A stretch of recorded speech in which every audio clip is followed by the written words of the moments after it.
பசுமை நிறைந்த அழகான சின்ன கிராமம். அந்த சின்ன கிராமத்துல கவிதாங்கிற சின்ன பொண்ணு வாழ்ந்து வந்தா. அவ ரொம்பவே ஏழ்மையான குடும்பத்தை சேர்ந்தவ. அவ தன்னோட வீட்டுக்கு பக்கத்துல சின்னதா ஒரு காய்கறிகள் தோட்டம் வச்சு அதுல வர காய்கறிகளை சந்தையில கொண்டு போய் விட்டு அதுல வர பணத்துல வீட்டு செலவை பார்த்துட்டு வந்தா. ஒரு நாள் அந்த காய்கறிகளை விற்க சந்தைக்கு போயிருந்தா. தோட்டத்திலிருந்து பறிச்ச புது காய்கறிகள் எடுத்துட்டு வந்திருக்கேன். வாங்கக்கா, வந்து வாங்குங்க. என்னாச்சு? யாருமே காய்கறிகள் வாங்க வரல.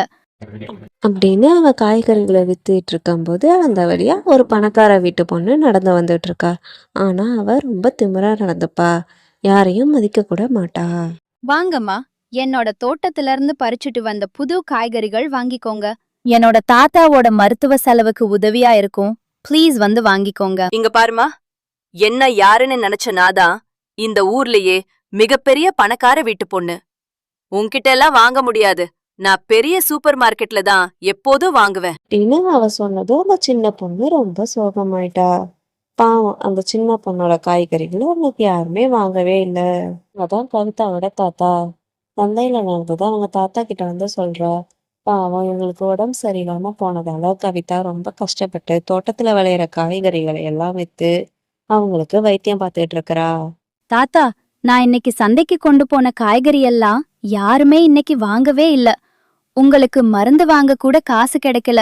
நமக்கு மட்டும் ஏன் தாத்தா இவ்ளோ கஷ்டம் வருது? பரவாயில்ல விடுமா. மருந்து இன்னைக்கு வாங்கலனா என்ன, இன்னொரு நாள் வாங்கிக்கலாம். நமக்கு கஷ்டம் வருது என்ன புதுசாமா? அது நம்ம தான் கஷ்டப்பட்டு போராடணும். அந்த கடவுள் நமக்கு சீக்கிரமா நல்ல வழி காட்டுவார். கவலைப்படாத. சரிங்க தாத்தா, நீங்க பத்திரமா இருங்க. நான் போய் எப்படியாவது பணத்தை ரெடி பண்ணிட்டு வரேன். நீங்க தினமும் மருந்து சாப்பிட்டே ஆகணும்னு டாக்டர் சொல்லியிருக்காங்க. அதனால நான் போய் யார்கிட்டயாவது கேட்டு பாக்குறேன். அப்படின்னு கவிதா அவங்க தாத்தா கிட்ட தைரியம் சொல்லிட்டு, நம்ம என்ன பண்றது, எப்படியாவது இன்னைக்கு நம்ம மருந்து வாங்கியே ஆகணும் அப்படின்னு சொல்லி யோசிச்சுக்கிட்டே நடந்து வந்துகிட்டு இருக்கறா. அவ போற வழியில அந்த காட்டுக்குள்ள ஒரு தங்க மாம்பழ மரம் இருந்தது. அது பாக்குறதுக்கு ரொம்ப அழகாவும் பிரகாசமான ஒளியோடையும் இருந்துச்சு. கவிதா அந்த மாம்பழ மரத்துக்கிட்ட போய் ரொம்ப ஆச்சரியத்தோட, இது என்ன, இந்த பழங்கள் எல்லாம் ரொம்ப தங்கம் போல ஜொலிக்குது அப்படின்னு சொல்லி யோசிச்சுட்டே நின்னா. வா குட்டி பெண்ணே, நான்தான் தங்க மாம்பழ மரம். நான் ஒரு அதிசய மரம். என்னால பல அதிசயங்களை செய்ய முடியும். உன்னோட பிரச்சனைகள் என்னன்னு எனக்கு தெரியும். என்னோட பழங்கள்ல இருந்து நான் உனக்கு ஒரு தங்க மாம்பழத்தை தருகிறேன். அதை வைத்து உன் தாத்தாவை குணப்படுத்து அப்படின்னு சொல்லி அந்த மரம் தன்னோட தங்க மாம்பழத்திலேருந்து ஒரு பழத்தை அந்த குட்டி பொண்ணுகிட்ட தருது. அவளும் அந்த மாம்பழத்தை ரொம்ப சந்தோஷமா எடுத்துக்கிட்டு தன்னோட தாத்தாவை எப்படியும் குணப்படுத்திடலாம், நம்மளோட கஷ்டமும் இதோட சரியாயிடும் அப்படின்னு மனசுக்குள்ள நினைச்சுக்கிட்டே நடந்து போய்கிட்டு இருக்கறா. அப்படியே அவ நடந்து போயிட்டு இருக்கும் போது அங்க ஒரு வயசான பாட்டி ஒருத்தவங்க அங்க மரத்தடியில உட்கார்ந்துருக்கிறத பாக்குறா. பாட்டி, உங்களுக்கு என்ன ஆச்சு? மீன யாரு? ஏன் இங்க மரத்தடியில உட்கார்ந்திருக்கீங்க? உங்களுக்கு ஏதும் பிரச்சனையா பாட்டி? நான் பக்கத்து ஊர்ல இருந்து இங்க ஏதாவது வேலை தேடி வந்து இருக்கிறேன். நான் சாப்பிட்டு 3 நாள் ஆச்சுமா.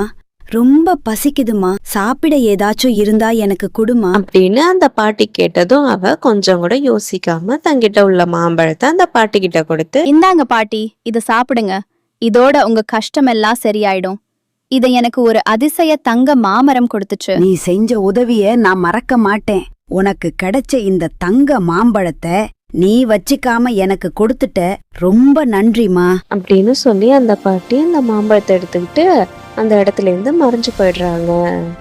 அவ வீட்டுக்கு போய் தன்னோட தாத்தா கிட்ட நடந்ததெல்லாம் சொல்லும்போது அவங்க வீட்டுல இருந்து ஒரு ஒளி பிரகாசமா மின்னுது.